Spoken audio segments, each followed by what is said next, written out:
Anointed rock stars, wizarding rugby teammates, and a singer who was once a prince's superior.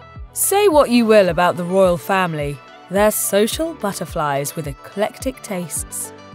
Sitting down with the BBC ahead of his Platinum Jubilee performance, Sir Rod Stewart recounted one of the many times he performed for Queen Elizabeth II.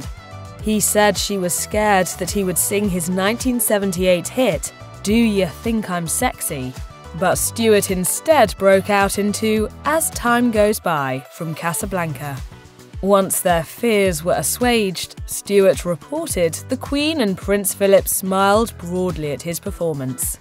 In the same interview, the singer emphasised the impact Queen Elizabeth had on him, saying, "She has been so much a part of my life, she's almost like a sister. She has always been in the background." I'm so happy just to be part of it, because there was a point where I thought, oh no, they don't want me. Back in 2008, Sir Rod Stewart was asked to perform at then Prince Charles's 60th birthday party. Charles's wife, Camilla, is apparently a big fan of Stewart's, and specifically requested the singer to perform. Stewart agreed, along with a few other performers, and even did so free, waiving his then typical fee of £1 million. In 2016, at the age of 71, Stewart was knighted by Prince William. The singer became known as Sir Rod Stewart and was publicly recognised for his musical and charitable efforts. Ellie Goulding made a name for herself with songs like Burn and Love Me Like You Do. But it wasn't just her musical talent that got her a seat next to the royal family. It was even rumoured that Goulding and Prince Harry had a relationship in the past, although it was never publicly confirmed. Regardless of the nature of their relationship, the pair have been pictured together, though the pop star was absent at Prince Harry's wedding. Ellie Goulding did attend Prince William and Princess Catherine's wedding though, and she even performed Elton John's Your Song for the married couple's first dance. Princess Eugenie and Goulding also go way back and have been photographed vacationing together. In 2019, Goulding even married into an aristocratic family from Doncaster after Eugenie reportedly set her up with art dealer Caspar Jopling. Eugenie was in attendance on the big day, and Goulding attended Eugenie's wedding the year prior. Princess Diana was unconventional, and the world loved her for it. During her time in the spotlight, she reportedly had several friends who were famous musicians and actors, many of whom loved to party. One of her tag-alongs was Queen frontman Freddie Mercury. As the story goes, after an evening of drinking and watching television, Mercury and the princess felt like going out. The only problem was that she was one of the most recognisable people on the planet at the time. To get around this hurdle, they dressed her as a man and sneaked her into a gay bar in Vauxhall, just south of the Thames in London. Diana was barely 20 years old when she married Prince Charles in 1981, and marrying into the royal family was not without its challenges. Mercury was gracious enough to lend a helping hand so she could enjoy a night away from the limelight. And it wasn't the last time their paths would cross. Diana opened the Live Aid concert in 1985, which raised funds to fight hunger in Africa, where Freddie Mercury gave the performance of a lifetime. Model and actor Cara Delevingne and Princess Eugenie have reportedly been friends since they were kids, as their mothers attended the same school in the 1980s. Since childhood, the pair have been seen together fairly often. In 2015, Cara Delevingne and Princess Eugenie were spotted together walking arm in arm at a party during London Fashion Week. A few years later, in 2018, Delevingne wore a show-stopping ensemble to Princess Eugenie's wedding to Jack Brooksbank. She seemingly broke the dress code of a day dress and hat by donning an Armani tuxedo and top hat. Some onlookers were concerned that she'd even upstaged Eugenie. I like to show off, apparently. However, Delevingne later assured everyone that she'd gotten the princess's permission before rocking the look. The actress told Grazia, "Eugenie has been a friend of mine since I was a kid, and I've always wanted to wear tails. I texted her, as I wasn't sure about it, and she was like, 'Of course,' I expected nothing else from you." With her blessing, Delevingne was able to celebrate her good friend's special day and look as edgy as always. Actor Priyanka Chopra has had close ties to Meghan Markle for years. The friends first met in 2016 at Elle's 6th annual Women in TV celebration, when Chopra was starring in Quantico and Meghan was starring in Suits, and quickly developed a relationship. In an interview with Elle UK, Chopra said, "Megs, she was always meant for big things, to be a change and be an important voice in doing that. It's amazing that she found that calling and has the platform to be able to do it."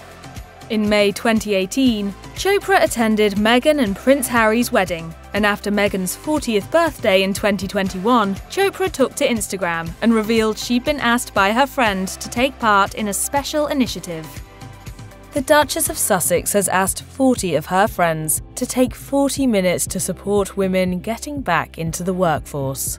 Of course, I was more than happy to join. The royal family has been fans of Elton John's music for decades, and who could blame them? The singer has been a regular presence at royal events. In 1981, Elton John met Princess Diana when he was hired to perform at Prince Andrew's 21st birthday party. The two hit it off immediately, sharing a passion for raising awareness around HIV during the AIDS crisis. 16 years later, John performed Candle in the Wind at Diana's funeral, which he told The Telegraph was a surreal experience, as he was understandably filled with grief. In 1998, a year after Princess Diana's funeral, the singer was knighted by Queen Elizabeth and was credited for his services to music and charity. His relationship with members of the royal family has only continued since then. In 2019, he defended Prince Harry and Meghan Markle in an Instagram post, writing, "I feel a profound sense of obligation to protect Harry and his family from unnecessary press intrusion that contributed to Diana's untimely death." In 2022, Harry and Meghan even made a video appearance celebrating the songwriter during his farewell tour. Singing his praises, Harry said, "Thank you for being the friend that you were to my mum. Thank you for being our friend. Thank you for being a friend to our kids. We love you, and congratulations on an incredible career." Singer James Blunt, who's known for hit songs like You're Beautiful and Bonfire Heart, and Prince Harry's time in the British military overlapped. Because Blunt joined sometime before Captain Harry Wales, as he was known at the time, there was a period of time in which their roles were reversed. In an interview on the Jonathan Ross show, James Blunt revealed, "There was a time when Harry would call me Sir, perhaps, but now I would call him Your Highness." The pair have remained quite chummy since then though, with Harry inviting Blunt to perform at the 2016 Invictus Games, an event he'd previously endorsed online. Hi, I'm James Blunt, wishing all our serving and service community who are taking part in this September's Invictus Games good luck. Blunt also attended Harry and Meghan's wedding a couple of years later. In 2020, the singer defended the couple against public scrutiny, telling Hello magazine, "I've known them to work incredibly hard for other people under great scrutiny, and I think that they do phenomenally well." The singer has also been known to rub shoulders with other royals, like Princess Beatrice and Princess Eugenie, and seems to keep his royal friends close. Maleficent actor Angelina Jolie is known for her humanitarianism, so it was understandable that she bonded with Camilla, Queen Consort, over a meaningful cause. In 2014, the then Duchess was deeply moved by her visits to rape crisis centres in England. At the time, Angelina Jolie was serving as UN Special Envoy and had co-chaired the Global Summit to End Sexual Violence in Conflict, so she made for the perfect addition to Camilla's gathering. Jolie met Camilla and other key figures in the sector at Clarence House, where they discussed raising awareness around global sexual violence. Jolie has collaborated with more than one royal in her philanthropic efforts. She worked with the late Queen Elizabeth on an important conservation initiative. The Queen's Commonwealth Canopies goal to rescue forests led Jolie to travel to Namibia with her children, where they replaced dying trees with saplings. The journey was documented in The Queen's Green Planet, where Jolie expressed her admiration for the royal. know, she's just this really lovely lady who really cares about people around the world. Jolie has long been an activist and has never failed to impress the royal family with her efforts, leading Elizabeth to present Jolie with an honorary damehood in 2014. The Umbrella singer first met Prince Harry in 2016 at an event hosted by the Barbados National HIV/AIDS Commission on World AIDS Day. During the event, Rihanna and the Duke of Sussex were both tested for HIV to showcase how easily and painlessly it can be done. In 2019, Rihanna talked to The New York Times about her decision to move overseas and become a Londoner to be closer to her makeup team at Fenty.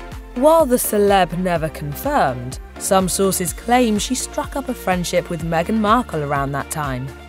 A source told Radar Online that Rihanna and Meghan had a lot in common, like the shared need for privacy from the public eye. While Harry and Meghan have since relocated to California, we're still holding out hope for a Meghan and Rihanna collab. Eton College, a boarding school for boys in Windsor, has seen its fair share of royalty. However, it's also been an alma mater to several Hollywood stars, like Tom Hiddleston, Hugh Laurie, and Eddie Redmayne. In fact, the Fantastic Beasts actor attended Eton College at the same time as Prince William, and the pair even played rugby together on the same team. I always felt a bit sorry for him because basically any school you played, all they wanted to do was tackle Prince William in order that they could say, I tackled Prince William. Yeah. After leaving Eton, the two went their separate ways. William completed his schooling at the University of St Andrews, and Redmayne earned his degree from the University of Cambridge. However, they didn't completely lose touch after boarding school. They were all smiles when pictured together in 2015 at the Cambridge County Polo Club. Former tennis pro Serena Williams met Meghan Markle at the 2010 Super Bowl, but it would take another 4 years before they'd become close. Since becoming friends, Meghan has been spotted at several of Williams' tennis matches, cheering Williams on from the sidelines. The Duchess of Sussex even showed her moral support at the launch of Williams' clothing line, brandishing one of the brand's coats at a public appearance. In return, Williams has shown her loyal support for Meghan many times over their years-long friendship. When Meghan's cookbook was released in 2018, Williams promoted the book on Twitter and expressed pride in her friend's accomplishment. The former athlete has also spoken very highly of her royal friend in interviews, defending her from the scrutiny of the media, assuring media outlets that Markle is a trustworthy and reliable friend, and encouraging readers to ignore headlines with Markle's name. Probably one of the least likely friendships in the royal family kicked off when Tom Cruise attended the Platinum Jubilee equine pageant. Queen Elizabeth had to leave early, unfortunately, but she made it known she had been disappointed not to meet the Top Gun actor before her departure. To compensate, she formally invited Cruise for a tour of Windsor Castle, which he graciously accepted. During the visit, the Queen permitted him to land his helicopter on the grounds, something she was apparently unhappy about when former President Trump did the same. The two had such a great time that Queen Elizabeth invited Tom Cruise to visit again for lunch. But sadly, the date would never come to pass. The monarch died at the age of 96 before the friends could meet again. In an ITV interview with Philip Schofield and Julie Etchingham, Cruise revealed his thoughts on the Queen, saying, "I think she's someone who has tremendous dignity, and I admire her devotion." Cruise also revealed that he'd been able to meet the late Prince Philip, the Queen's husband, while attending a charity event.